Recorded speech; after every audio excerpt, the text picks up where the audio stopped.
Hey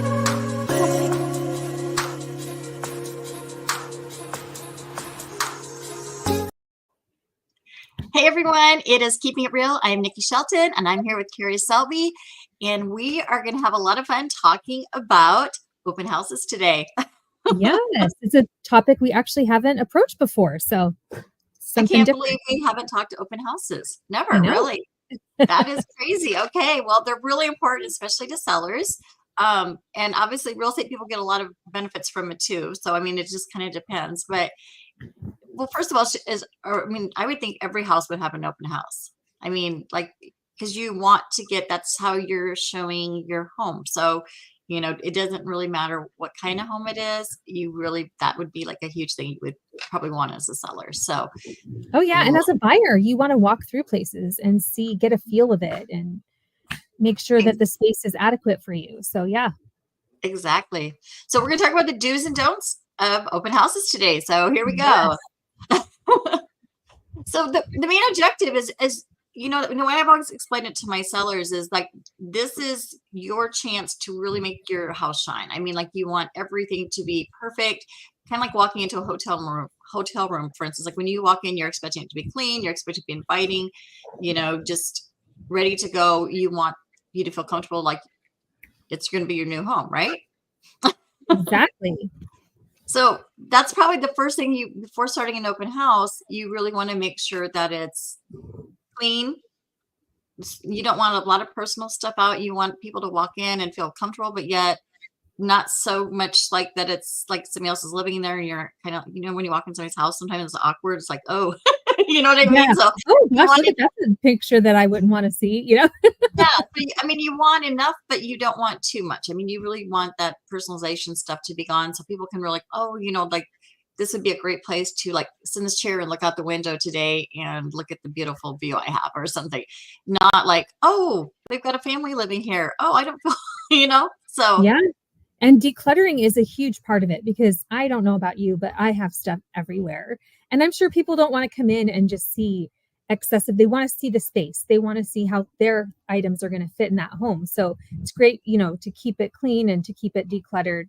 And a lot of times people will bring in pieces from a stager. We had talked with a stager before and bringing those items in. So just to help envision the space, maybe your furniture is too bulky for a room and they want to make it look more streamlined.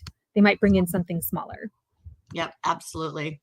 And then making sure, obviously, before they even get into your house, that the outside's inviting too, because if you've got a bunch of stuff sitting outside of your front yard and a bunch of projects going on and stuff like that, it's very uninviting, and people are going to think, oh, I don't want to go check it out. I don't even want to walk in it. It's too much. So there's too much Yeah. stuff outside. So you really want it to be, the yard work and stuff is the most important thing. I mean, that's what's going to base like, yes, walk in my house, look at my house.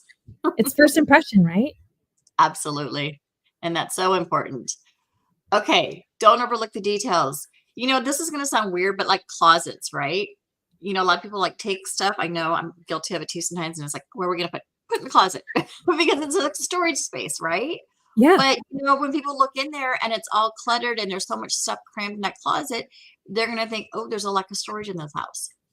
So Yes. really, I mean, you really, before you get your home on the market, you really have got to start taking some of that stuff out and putting it, just keeping it down to the basic essential stuff that you really have to use and get as much of the other personal stuff out. And you're going to be moving eventually anyway. So it's a great opportunity to go through and get rid of things that you wouldn't need and pack up things that you don't use every day. And you just get, the bonus is you get ahead of your schedule for packing. Absolutely. All right. And then how to do an open house effectively. I mean, usually you need to put it out, you need to get it marketed. And it's not just like on one thing, it's all over the place. I mean, it could be, like I haven't done one in the newspaper for a long time. I had a client a long time ago. She wanted it in the newspaper. I mean, I don't even know if we have newspapers anymore, but it depends on the market. I mean, like, I guess in Nebraska, they've got, like those, like we used to do pamphlets and stuff like that. Mm-hmm. Advertise in, so they still use those, and I mean, people are still looking at them and handing them out and stuff like that. So in that market, that would probably be something I would do, is I would put an ad in that, and and then obviously social media all over the place, all the different areas and places that you can possibly put them on, groups, the big thing is you just want to create such an interest that when you have that open house, there's a lot of people there. Yeah, And and then you it goes for the agent, but it really can be the seller too, that's engaging other people, sharing it on their social media and encouraging friends to share it, because you never know who's out there looking for a house. And the more exposure you have, the better.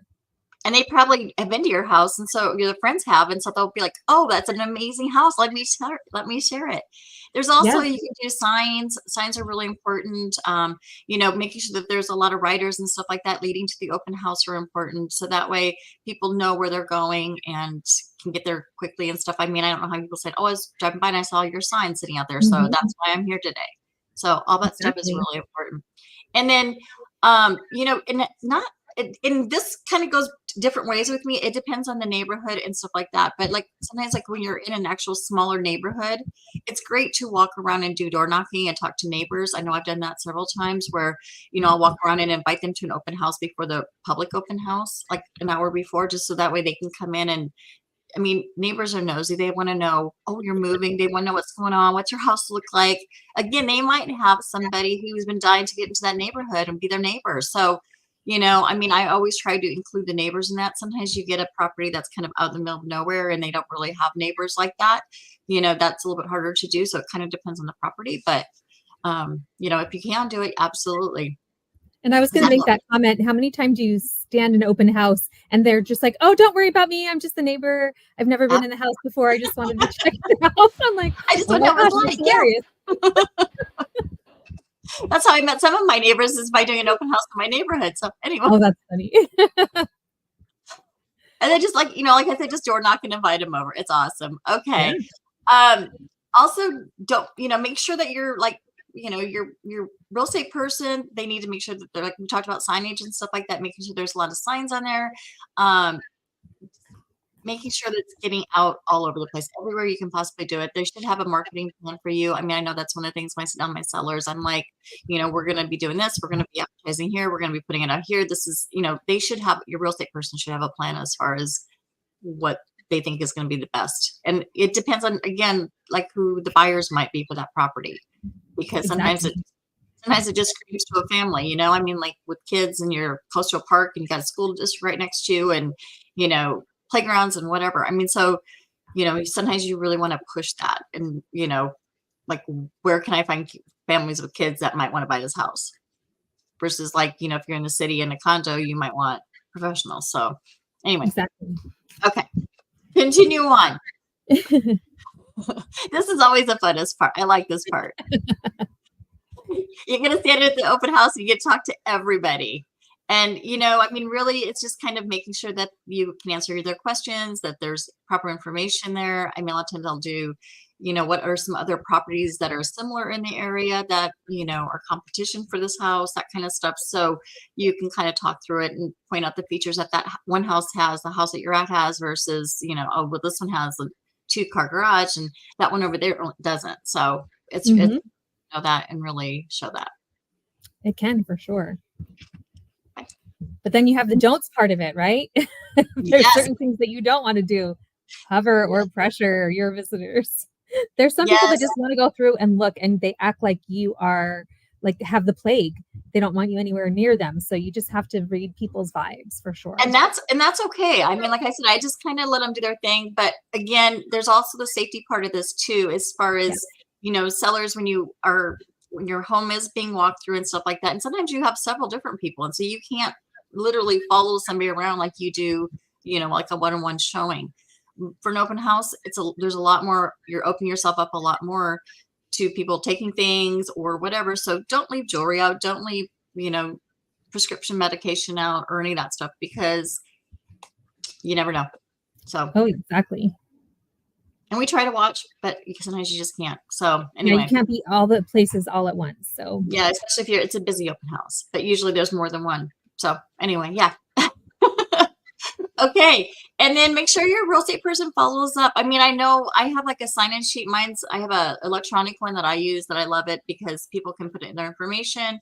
If they work with a realtor, I usually ask for that information. So I know that they have somebody that they know, if they're going to be interested, I'll hear from that person. But, just the people who don't really say thank you and for coming and making sure you're following up and make sure they don't have any other questions and that kind of stuff. A lot of people don't like to leave their phone numbers because they don't want brokers calling them and bugging them. But I try to tell them I'll only call you if you want me to call you. So that's how I work mine. That's how I work mine. Okay. And you want to recap it? Yeah. So we just really want to focus on first impressions of everything. Make sure that the house looks great from the outside before they even walk in. Things you want them to be clean and uncluttered. And having somebody that works for you that is a professional and is going to present your home in a professional way is key as well. So just make sure that they have a great marketing plan when you're interviewing an agent. That's one thing that you want to talk to them about. How are you going to market my home? How are you going to market the open houses? What's your follow-up process like? Because we are eager to sell. And so if you have people that are interested, we want you to call them right away. And then finally, the closing quote is, a successful open house isn't just about showing a property. It's about creating a memorable experience. Like we said earlier, people want to find their home. They're going to be living there. So they're going to want to have things that stand out to them and remember that. Absolutely. I mean, the main thing is you want them to come in and go, it feels like home. I want to make an offer. And if it's not doing it, then you missed your mark. So anyway, all right. That's all I have for today. Carrie, thank you so much. I appreciate it. And we'll go ahead and see you guys next time. Thanks for watching.